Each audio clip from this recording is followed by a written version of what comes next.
नमस्कार, आप देख रहे हैं अपन उत्तराखंड और आपके साथ मैं हूं निशा रौतेला। तो चलिए बुलेटिन की शुरुआत करते हैं। उत्तराखंड के मुख्यमंत्री पुष्कर सिंह धामी ने आईआरबी के नवनिर्मित प्रशासनिक भवन का लोकार्पण के साथ ही अन्य भवनों का शिलान्यास किया। इस दौरान सीएम धामी ने कहा कि इसका सिर्फ एकमात्र यही उद्देश्य है कि इससे 4 धाम यात्रा जो है सुगम और सरल हो। सीएम ने कहा कि मेरा अनुरोध है कि जब तक आपका स्वास्थ्य ठीक ना हो आप यात्रा प्रारंभ ना करें, और हमने यात्रा सबके लिए समान कर दी है। अब कोई वीआईपी दर्शन नहीं होगा। और क्या कुछ कहा सीएम धामी ने, आइए आपको सुनाते हैं।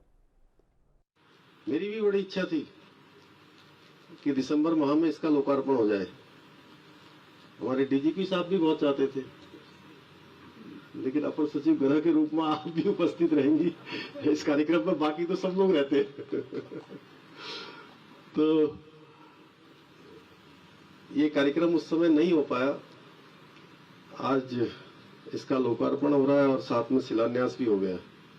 मैं आप सबको बहुत बधाई देना चाहता हूँ, बहुत शुभकामनाएं नवीन भवन की। और कोई भी संस्था हो, वो संस्था तभी ठीक प्रकार से काम कर सकती है जब उसको काम करने के लिए, रहने के लिए, ऑफिस चलाने के लिए, अपने सामान रखने के लिए,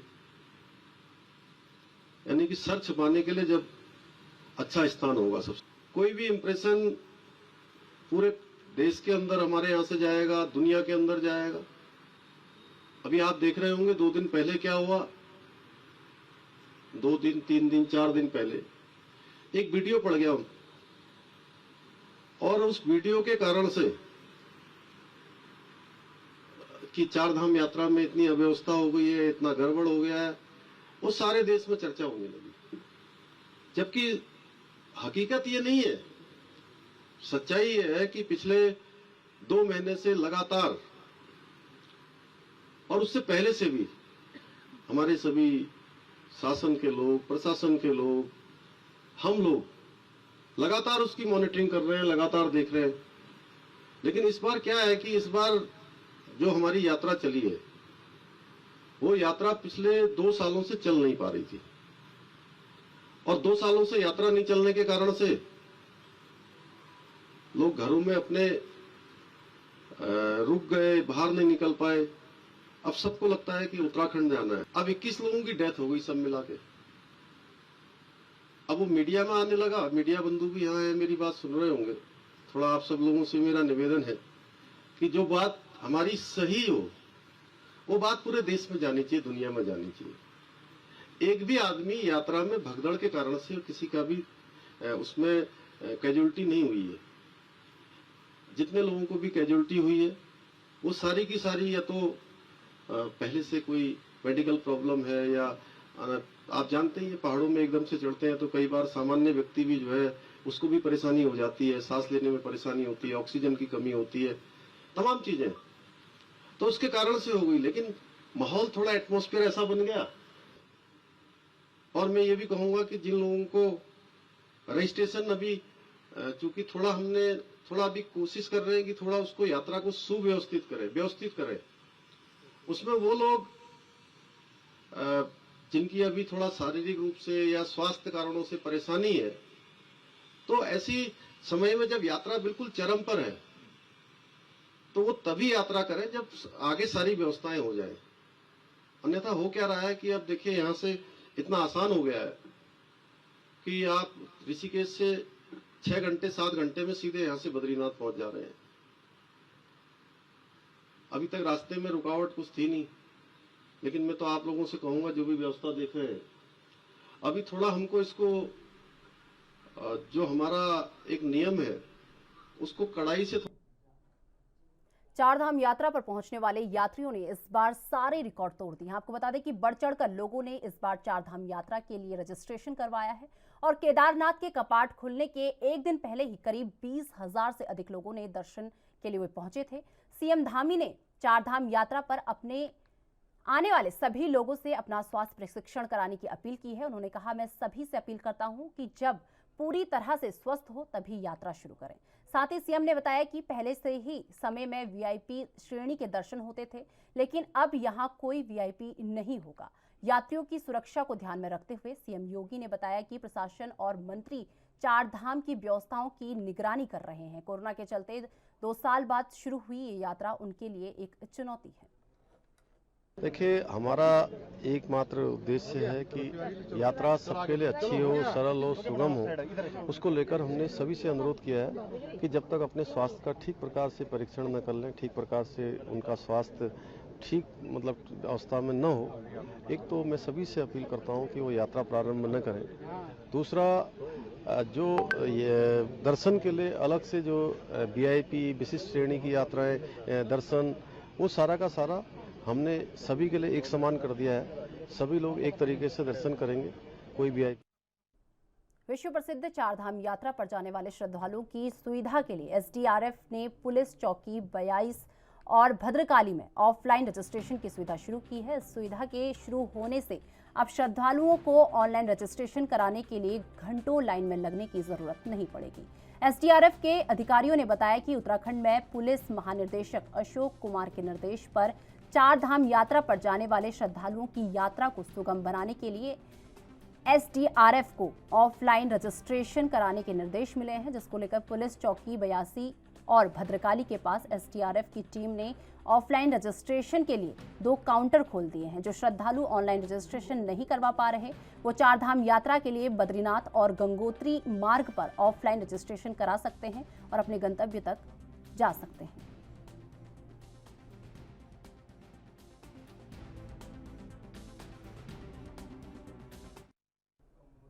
चारधाम यात्रा के लिए आने वाले श्रद्धालुओं की संख्या लगातार बढ़ती जा रही है। यही वजह है कि सिर्फ 10 दिनों में श्रद्धालुओं की संख्या करीब 2 लाख हो गई है। यात्रा के दौरान मरने वाले श्रद्धालुओं की बात करें तो अभी तक 28 श्रद्धालुओं की मौत हो चुकी है। इस संबंध में स्वास्थ्य महानिदेशक डॉक्टर शैलजा भट्ट ने जानकारी दी है। उन्होंने बताया कि अभी तक सभी धामों में जो मौतें हुई हैं, उनमें से एक मौत भी हमारे स्वास्थ्य केंद्रों में नहीं हुई है। जो भी मौतें हुई हैं वो यात्रा मार्ग के बीच में हुई हैं, इसीलिए इन मौतों की जिम्मेदारी स्वास्थ्य विभाग की नहीं है। उन्होंने बताया कि स्वास्थ्य विभाग की तरफ से सभी आवश्यक कदम उठाए जा रहे हैं।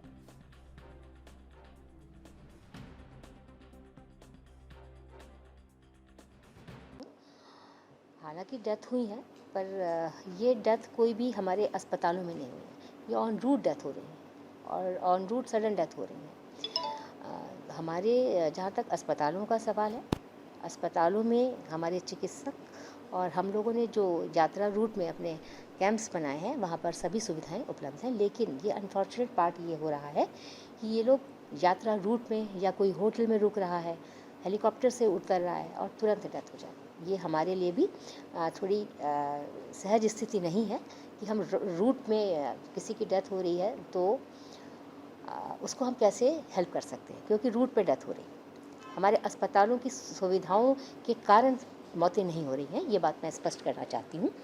और दूसरा सर जो आपने सवाल किया है, वो अभी तक आज सुबह भी एक डेथ हमारी बद्रीनाथ में हुई है, तो इस सबको मिलाते हुए 28 डेथ हुई है। सबसे ज़्यादा जो एज ग्रुप में ये इफ़ेक्ट कर रहा है वो 60 साल से ऊपर कि लोगों की ज़्यादा मृत्यु हो रही हैं। और जब मेरे पास जो फिगर है उसमें मोर देन 60 ईयर्स के 13 लोगों की डेथ हुई है, 51 to 60 ईयर्स 7 की डेथ हुई है, 41 to 50 में 4 की डेथ हुई है और 30 to 40 भी 3 की डेथ हुई है। हम सभी लोगों की जो मृत हो रहे हैं उनका पोस्टमार्टम उनकी इच्छा के अनुसार ही कराया जा सकता है। तो कई लोग पोस्टमार्टम के लिए तैयार नहीं है तो उनका पंचनामा भरा जा रहा है। जो लोग तैयार हो रहे हैं। पौड़ी जिले के तहसील सतपुली के अंतर्गत राष्ट्रीय राजमार्ग पौड़ी कोटद्वार पर केशवपुर के पास बिना अनुमति के संचालित आरजीबी कंपनी के हॉट मिक्स प्लांट की एसडीएम सतपुली संदीप कुमार ने सीज उसे कर दिया है। आपको बता दें, साथ ही अवैध रूप से भंडारण एकत्रित किए गए 2287 टन डस्ट और ग्रिट को भी सीज कर दिया गया है। एसडीएम संदीप कुमार ने बताया कि ये हॉट मिक्स प्लांट पिछले 2 महीने से बिना अनुमति के संचालित किया जा रहा था, जिस पर कार्रवाई की गई है।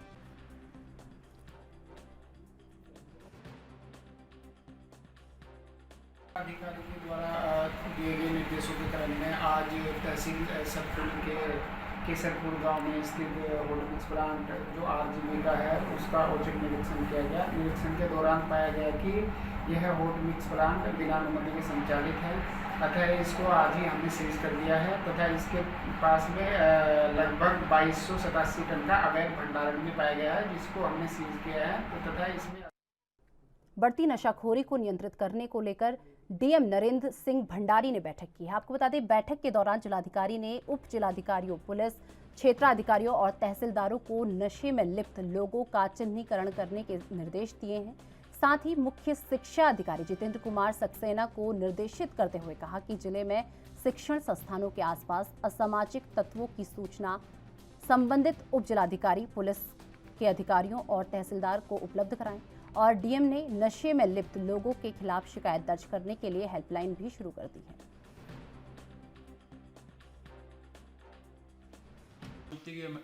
अभियान के संबंध में बैठक की गई। उसमें जो हमारे स्कूल्स हैं और जो हमारे यूथ है उसको कैसे हम मोटिवेट करें उसके संबंध में भी निर्णय लिए गए। और साथ ही सभी जनपद वासियों से अपील है कि अगर आपके आसपास कोई ऐसे असामाजिक तत्व नशा करते हैं और परेशान करते हैं तो आप ज़िले में भी शिकायत कर सकते हैं, संबंधित थाने में भी शिकायत कर सकते हैं और 112 नंबर पे भी डायल कर सकते हैं। 112 112 नंबर पे भी आप डायल।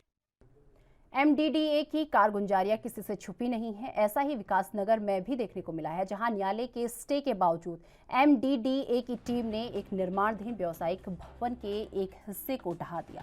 आपको बता दें कि एमडीडीए की टीम ने बिना मानचित्र पास करवाए निर्माणाधीन व्यावसायिक भवन का ध्वस्तीकरण की कार्रवाई को अंजाम देने पहुंची, लेकिन दिल्ली यमुनोत्री राष्ट्रीय राजमार्ग से लगते इस व्यावसायिक भवन के ध्वस्तीकरण की कार्रवाई के दौरान उस वक्त हंगामा खड़ा हो गया जब भवन स्वामी ने इस कार्रवाई का विरोध किया और एमडीडीए अधिकारियों पर 5 लाख रुपए रिश्वत मांगने का आरोप लगाया। साथ ही आरोप लगाया कि न्यायालय से स्टे होने और विभाग में कंपाउंडिंग की अपील होने के बाद भी इस कार्रवाई को अंजाम दिया गया। हालांकि बाद में न्यायालय के स्टे के कागज दिखाए जाने के बाद इस कार्रवाई को रोक दिया गया।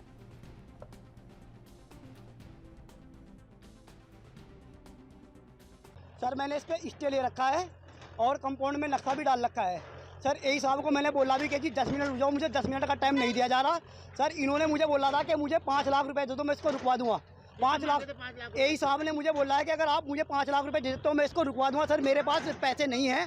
सर मैंने लोन लेके पता नहीं कैसे कैसे करके ये बनवाया है और हरपटपुर में बिल्कुल मेन रोड पे पता नहीं कितनी बिल्डिंगें ऐसी हैं जो बिना नक्शे के बनाई जा रही है और वो सब पैसे ले दे के उनका काम हो रहा है। मैंने अगर पैसे नहीं दिए तो मेरी बिल्डिंग को ध्वस्त किया जा रहा है। आदेश दिए गए थे जिसके अनुपालन में कार्रवाई की जा रही थी। अभी भी हमें ज्ञात हुआ है कि ये कमिश्नर साहब के यहाँ से कुछ आदेश आया है तो इसके अनुपालन में हम अभी रोक रहे हैं। अब जैसा हमें आदेश मिलेगा हम उसी के अनुसार करेंगे। अच्छा ये बताएं सर कि विकास नगर में भी हैं कहीं इलीगल जो कंस्ट्रक्शन? नहीं देखिए कार्रवाई नहीं सुनिए, विकास नगर में जो भी हमारे संज्ञान में आता है हम उनका चालान करते हैं। चालान करने के बाद उसकी कार्रवाई होती है जैसे जैसे आदेश हो रहा है। अभी हमने शिमला बाईपास पे जो अवैध प्लाटिंग थी हमने उसका एक 40 बीघा एक जगह 30 बीघा एक जगह हमने कार्रवाई की है। अभी हमने कुछ दुकानों को भी सील किया है। तो जैसे जैसे हमें आदेश मिलेगा हम तो आदेश का पालन। सर इन्होंने आरोप लगाया हमने 5,000 की रिश्वत मांगी इनसे। सुनिए अगर किसी का काम नहीं होता है तो कुछ भी रिश्वत लगाना ये लोकतंत्र है, कोई कुछ भी कह सकता है। अगर इनसे आज तक हमारी अगर ये कहते हैं कि हमारी कोई मुलाकात हो, कोई बात हो, कोई बात नहीं है। उल्टे ये हमारे पे दबाव बना रहे थे कि इनके खिलाफ कार्रवाई न की जाए क्योंकि ये गलत है। ये हमारे पे दबाव बनाने के लिए। शुक्रवार को बापूग्राम स्थित नगर निगम शाखा कार्यालय में जनता मिलन कार्यक्रम का आयोजन हुआ। कार्यक्रम में अधिकारियों और मेयर के सामने बिजली, पानी समेत समस्याएं सामने आई। आपको बता दें कि नगर निगम क्षेत्र में शामिल होने के 3 साल बाद भी कई वार्ड ऐसे हैं जहां आज भी सड़क, नाली, बिजली और पानी सुविधाएं नहीं मिल रही। मेयर अनीता मंगाई ने के मुताबिक कार्यक्रम में वार्ड नंबर 29, 30, 31 और 32 से करीब 60 से ज़्यादा समस्याएं सामने आई, जिसमें 50% समस्याओं का तत्काल निराकरण करने का मेयर ने दावा किया है।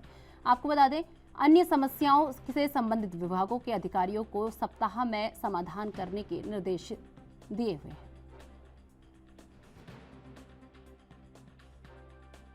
गली में आए दिन मतलब सड़क में पानी भरता रहता है और सड़कें टूटी फूटी है। गली के बगल में भी एक गड्ढा है और मैं से कई बार कई बार आने जाने में लोग को बहुत समस्या होती है। हाँ 2-3 बार उस गड्ढे में बैल भी गिर चुके हैं। उसके लिए हमने अलग से जेसीबी मंगा के हमने उसको वहाँ पे उस जानवर को बाहर निकाला। अभी रिसेंटली मैंने उस गड्ढे को अपने पैसों से भरवाया आधा, और आधा रह गया है, तो मैंने नगर निगम को बोला उसको भरने के लिए। और दूसरी बात यह है कि जो हमारी सड़क जो बहुत ज़्यादा टूटी फूटी है, कम से कम 70 मीटर 80-90 मीटर की सड़क है, बहुत ज़्यादा टूटी फूटी है। नगर निगम को कई बार बोला है, नगर निगम कहता है कि कई बार तो बोलता है हमारे पास इसके लिए पैसे। नगर निगम ऋषिकेश अपने क्षेत्र की जनता के लिए पूरी तरह से वचनबद्ध है, कटिबद्ध है। जो वादे हमने जनता से करे थे कि जनता की समस्याओं को सुनने के लिए नगर निगम की छोटी सरकार जनता के द्वार जाएगी, आज हम उन वादों को लगातार पूरा कर रहे हैं। हमारा ये जनता मिलन कार्यक्रम पिछले 1.5 वर्षों से लगातार शुरू कर रखा है। बीच में लॉकडाउन के कारण इसको हमको ब्रेक देना पड़ा था। जैसे लॉकडाउन ख़त्म हुआ वैसे हमने पुनः इसको शुरू करा है। आज हमारे यहाँ पर ग्रामीण क्षेत्र के 4 वार्डों का ये जनता मिलन दरबार यहाँ पे लगाया गया, और सभी संबंधित विभागों के, चाहे उसमें समाज कल्याण हो, खाद्य आपूर्ति से हो, बिजली, पानी, पुलिस संबंधित, या उसमें NH संबंधित, PWD संबंधित, नगर निगम का पूरा जितना भी विभाग है, जन्म मृत्यु प्रमाण पत्र, पथ प्रकाश से लेके निर्माण से लेके अन्य समस्याओं जो भी हैं, सारे यहाँ पे छोटी सरकार पूरी तरह से जनता के दरवाजे पे रहती है। आज यहाँ पर हमारे अभी तक 60 समस्याएं यहाँ पे आई हैं, और अभी लोग आ ही रहे हैं। मुझे लगता है कि जो इससे पहले का हमने जनता दरबार वार्ड नंबर 5 में लगाया था, उसमें 122 जन समस्याएँ आई थी। तो मुझे ये कहते हुए बड़ा हर्ष हो रहा है कि हमने आधे से ज़्यादा समस्याओं का निराकरण मौके पे करा। उसके बाद जो अन्य समस्याएं थी वो संबंधित विभागों को भेजी। 1 सप्ताह का उनको समय दिया था। 1 सप्ताह के भीतर सभी विभागों ने उस पर अपनी कार्रवाई करी। तो चलिए फिलहाल वक्त हो चुका है एक छोटा सा ब्रेक का। ब्रेक के बाद फौरन हाजिर होते हैं।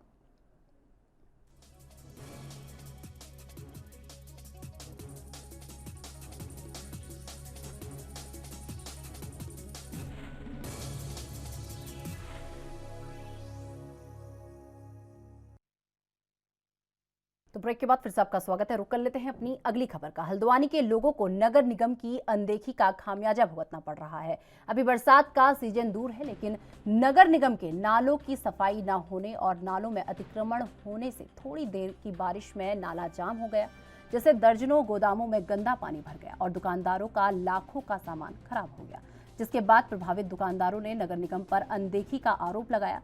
लोगों ने कहा कि इतना नुकसान होने के बाद भी कोई भी अधिकारी मौके पर नहीं पहुंचा। तो वहीं नगर आयुक्त पंकज उपाध्याय ने बताया कि इन दिनों नालों की सफाई का काम चल रहा है और नालों पर अतिक्रमण की जानकारी है। जांच के बाद आवश्यक कार्रवाई की जाएगी।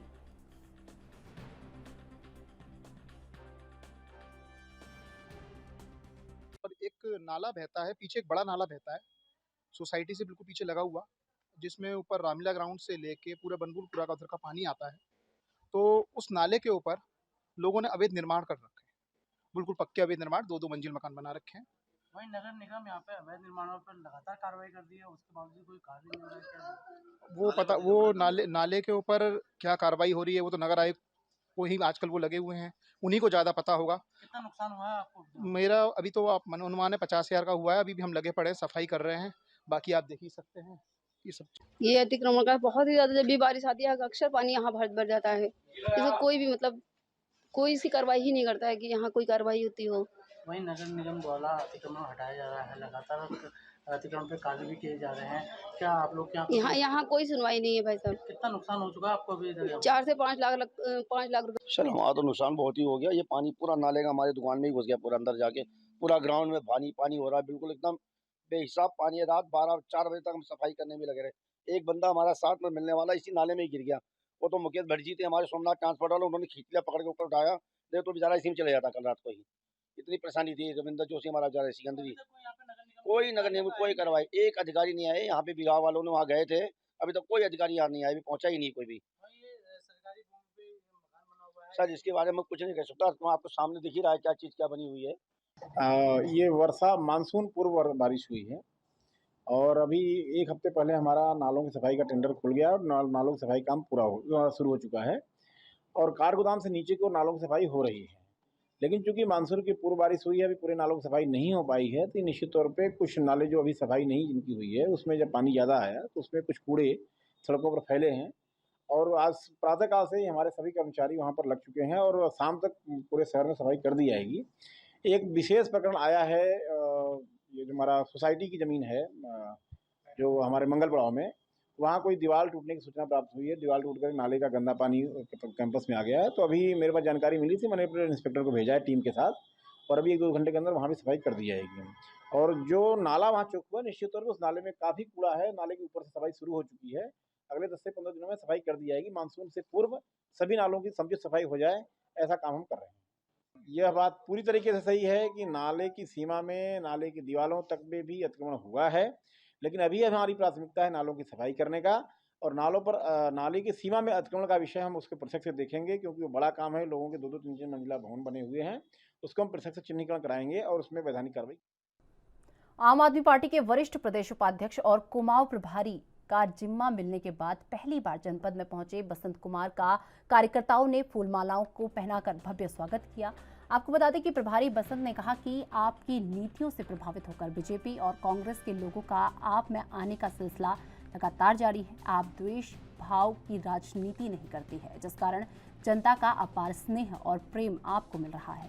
उनके कुमाऊं प्रभारी बनने पर आप कार्यकर्ताओं और समर्थकों में गजब का उत्साह है। बसंत ने कहा कि पूरे प्रदेश में संगठन को मजबूत बनाकर जनता की समस्याओं को दूर करना ही उनका लक्ष्य है।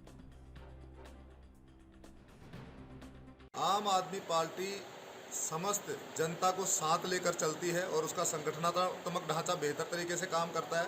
सबसे बड़ी बात मैं आपको बताऊं, एक इथिक्स तो हमारा स्पष्ट है कि हम लोग उत्तराखंड प्रदेश हो चाहे पूरे भारतवर्ष हो, द्वेष भाव की राजनीति नहीं करते हैं। हम लोग अच्छे लोगों को इकट्ठा कर रहे हैं।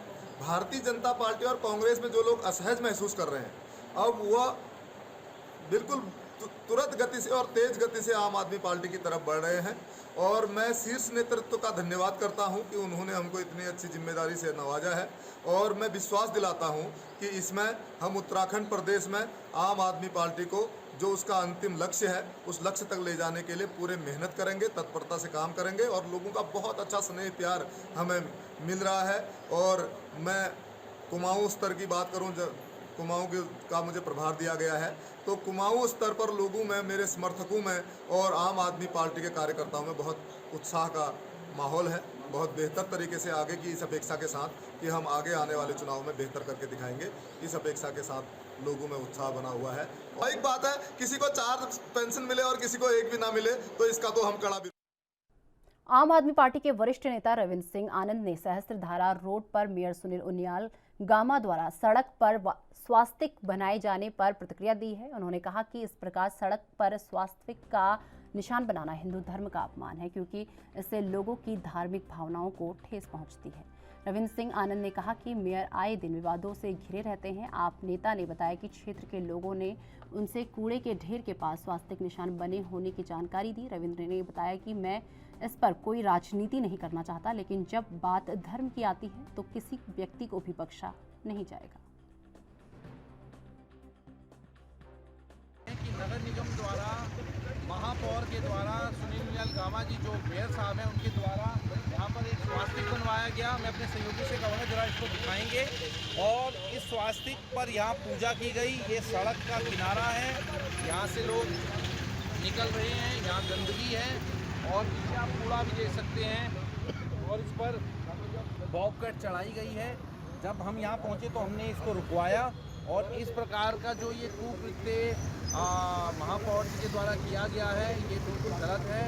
सनातन धर्म का जो प्रतीक चिन्ह है स्वास्तिक, उसको सड़क पर इस प्रकार बनाना, और चूँकि यहाँ पे जानवर भी निकलते हैं, बहुत सारी यहाँ गंदगी होती है और आप देख सकते हैं कि किस प्रकार से इसको किया गया है। जिलाधिकारी नरेंद्र सिंह भंडारी ने प्राथमिक स्वास्थ्य केंद्र का निरीक्षण कर स्वास्थ्य व्यवस्थाओं का जायजा लिया।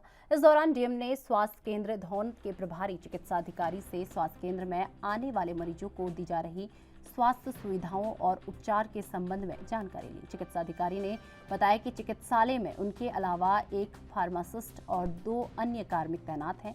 चिकित्सालय में माह में करीब 200 तक ओपीडी होती है, जिनमें मुख्य रूप से बुखार, डायरिया, संक्रमण आदि से संबंधित मरीज आते हैं, जिनका उपचार कर दवा दी जाती है। जिलाधिकारी ने प्रभारी चिकित्सा अधिकारी को निर्देश दिए कि वो प्राथमिक स्वास्थ्य केंद्र धौन के अंतर्गत आने वाले गांव का एक चार्ट तैयार कर गांव में चिकित्सा कैंप का रोस्टर तैयार कर प्रत्येक माह कम से कम 2 चिकित्सा कैंप आयोजित कर ग्रामीणों का स्वास्थ्य परीक्षण करें और कोविड के मद्देनजर जांच भी करें।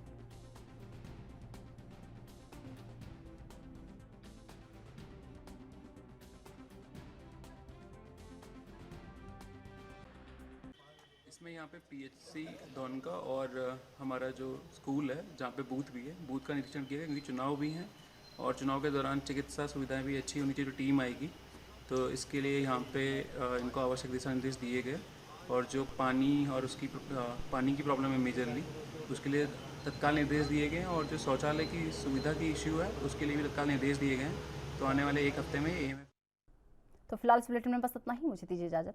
नमस्कार।